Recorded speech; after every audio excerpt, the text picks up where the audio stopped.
Assalamualaikum warahmatullahi wabarakatuh.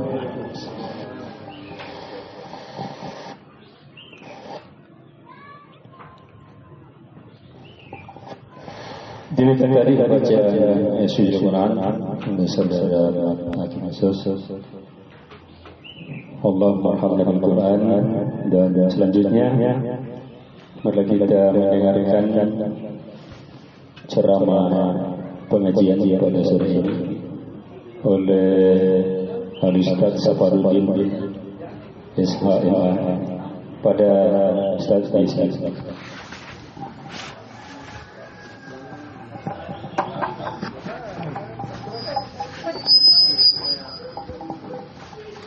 Bismillahirrahmanirrahim.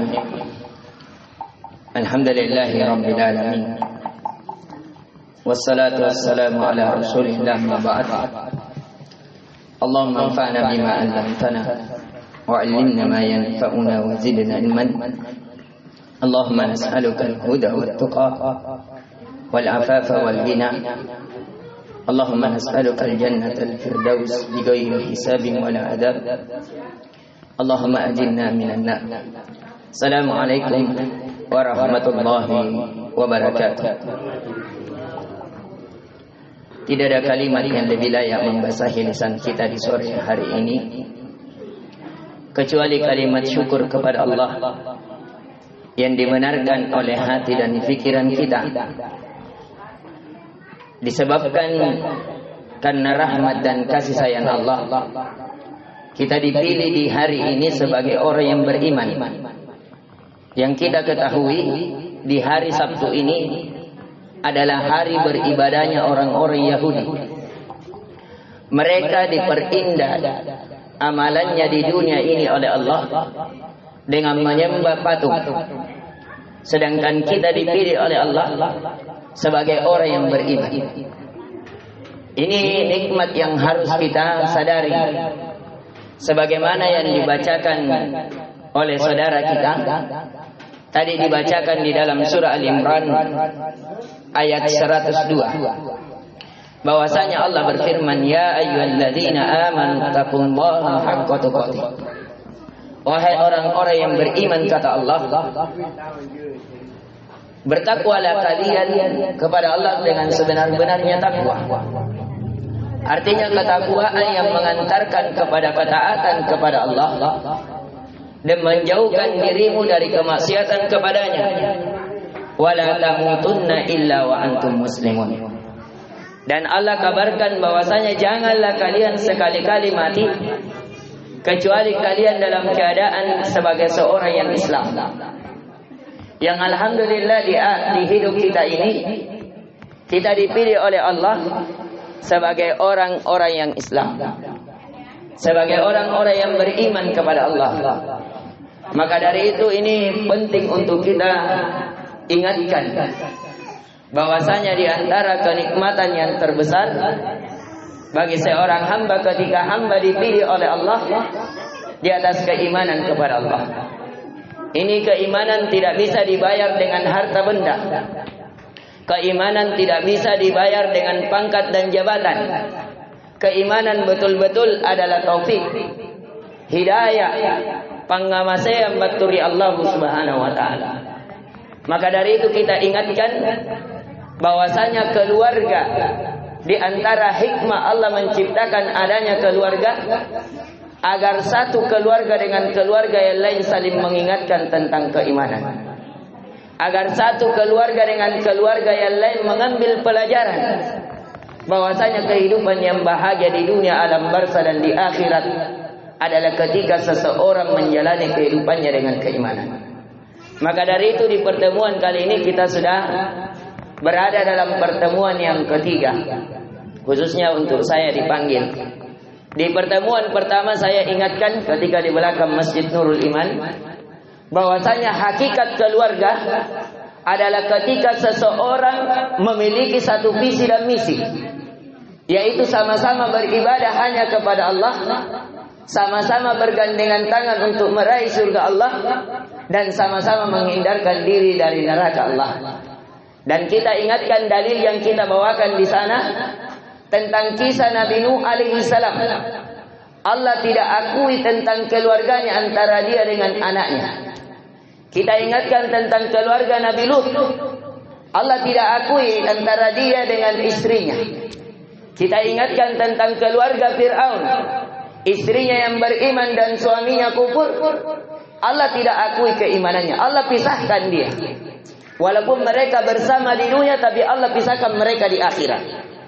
Maka dari itu pertemuan kebersamaan yang kekal, yang abadi, ketika kebersamaan dan pertemuan itu diikat dengan keimanan. Ketika pertemuan dan kesamaan itu dalam keluarga diikat dalam ketaatan kepada Allah yang maha kekal dan menjauh dari kemaksiatan kepadanya. Dan yang kedua yang kita ingatkan di tetangga kita pada saat bulan yang lalu, sebelum pertemuan yang ada sebelumnya lagi pertemuan, ya, jadi ini pertemuan yang keempat. Jadi kita sudah 3 kali. Yang ada di masjid yang besar juga saya lihat yang banyak ayamnya. Tapi sebelumnya kita di pertemuan yang di rumahnya moderator kita. Di sana kita ingatkan tentang bahayanya dalam keluarga, hal-hal yang bisa merusak dalam keluarga. Di antara sebab-sebab yang merusak dalam keluarga kita ingatkan pada pertemuan kali itu, bahwasanya hendaknya kita hati-hati dalam keluarga dalam melakukan dosa dan maksiat. Karena itu sebab yang bisa memecah berai yang namanya kekeluargaan. Yang kedua adalah adanya buruk sangka di antara kita. Itu di antara yang bisa merusak persaudaraan dan kekeluargaan. Yang ketiga, tamak terhadap apa yang ada di sisi manusia. Entah hartanya, jabatannya, kedudukannya dan selainnya. Kita terlalu mengharapkan apa yang ada di sisi manusia sedangkan lupa apa yang ada di sisi Allah. Jadi ini yang bisa merusak persaudaraan yang kita ingatkan. Dan ini juga diingatkan sebagaimana yang dibacakan di surah Al-Imran tadi. Bahwasanya apa kata Allah dalam ayat 103? Wa'tasimu bihablillahi jami'an wa la tafarraqu. Maka berpegang teguhlah kalian kepada tali agama Allah, yaitu tali Islam, tali ketaatan. tali yang menyambungkan diri kalian kepada surga. Dan kata Allah, wala tafarraqu, dan jangan kalian berpecah belah. Yang menjadikan seseorang menjadi terpecah adalah dosa dan maksiat. Yang menjadikan seseorang berpecah ketika hatinya tidak satu, tujuannya tidak satu, maksud kehidupannya tidak satu, yaitu beribadah hanya kepada Allah. Maka pasti dia akan bercerai, maka pasti dia akan berpisah. Kenapa? Karena ketika visi dan misi kita berbeda, tentu jalan kita berbeda. Maka ini harus kita ingatkan, sebagaimana yang diingatkan oleh qari kita, pembaca kita. Dan ini diantara hal yang paling indah. Tentunya sebagai bapaknya yang ada di samping, ini kebahagiaan yang tidak bisa dibayar. Seseorang bapak melihat anaknya memiliki bacaan yang seperti begitu, terkadang meneteskan air mata. Semua kelelahannya dalam membesarkan anaknya itu terbayarkan, disebabkan dia melihat inilah menjadi penyejuk pandangannya. Maka dari itu inilah usaha yang sebenarnya, keluarga yang sebenarnya. Kita berjuang dalam dunia bersusah payah, dan memang dunia diciptakan untuk bersusah payah. Tapi kesusah payahan itu akan terbayarkan ketika kita melihat anak kita bersama dalam melakukan ketaatan kepada Allah. Maka dari itu kita ingatkan untuk di pertemuan kali ini, sebagaimana di pertemuan sebelumnya kita mengingatkan tentang hal-hal yang bisa merusak keluarga, hal-hal yang bisa merusak persaudaraan. Di antaranya yang bisa merusak persaudaraan adalah seseorang at-ta'amulul mali bainal ukhuwah. Seseorang memiliki interaksi masalah harta. Masalah harta ini adalah masalah yang sangat berat dalam keluarga. Terkadang tidak sedikit di permasalahan harta, keluarga yang erat menjadi enggan. Keluarga yang harmonis menjadi, ya kita lihat saja bagaimana.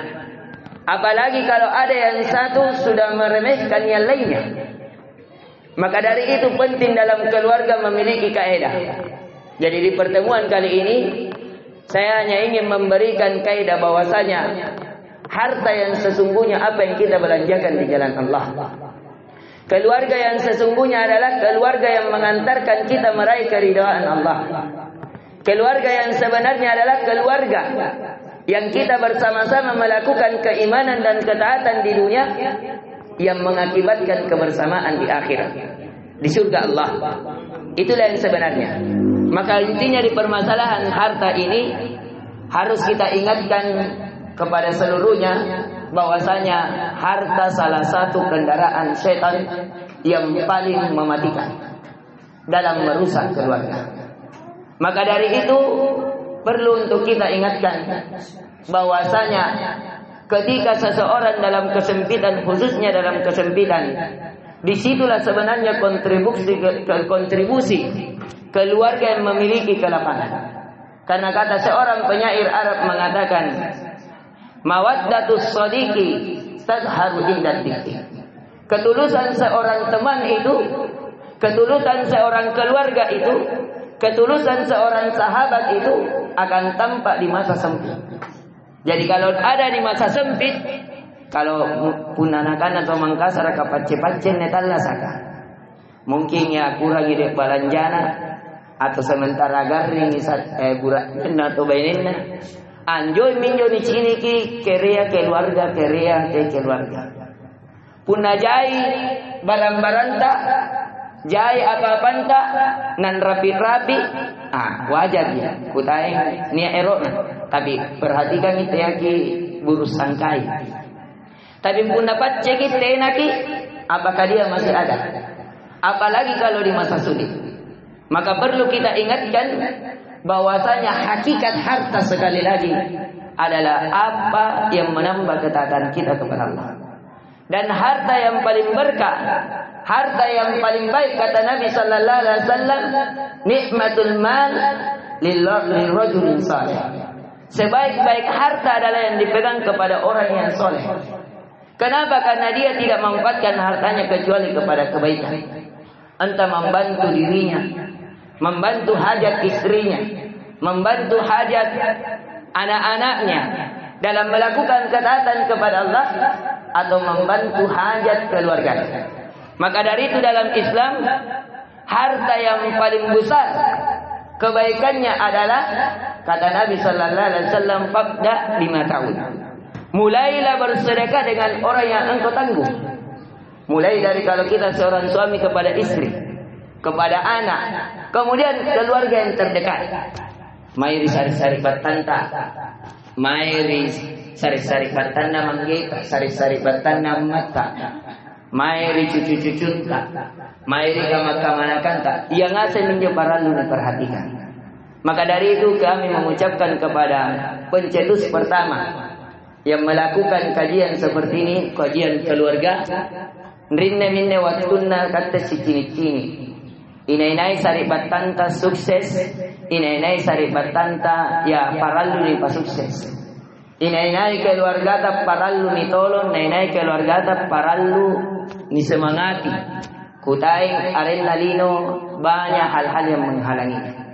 Rinne minne ni cini ki kamai keluarga jo to kalumannya. Alle jo mai cini keluarga ta jo to kasia-sia. Rinne minne cini ki kamai jo to baji-baji ka apa-apanya supaya nabalin jo sari-sari batanna tenai apa-apanya. Ini yang bisa kita ingatkan untuk di pertemuan kali ini. Inti pelajaran yang bisa dipetik bahwasanya hakikat keluarga adalah yang kita berkeluarga di dalamnya dalam melakukan ketaatan kepada Allah, meraih surga Allah. Kemudian pelajaran yang kedua yang bisa kita petik bahwasanya seseorang baru dianggap seseorang berkeluarga ketika mereka seiman, ketika mereka sama bergandengan tangan meraih surga Allah. Kemudian yang ketiga, untuk kita ingatkan bahwasanya di antara yang merusak keluarga adalah dosa dan maksiat. Dan yang banyak adalah di antaranya adalah harta. Walaupun di buku ini ada 100 sebab yang bisa merusak keluarga. Itu tadi di antara yang kita sebutkan.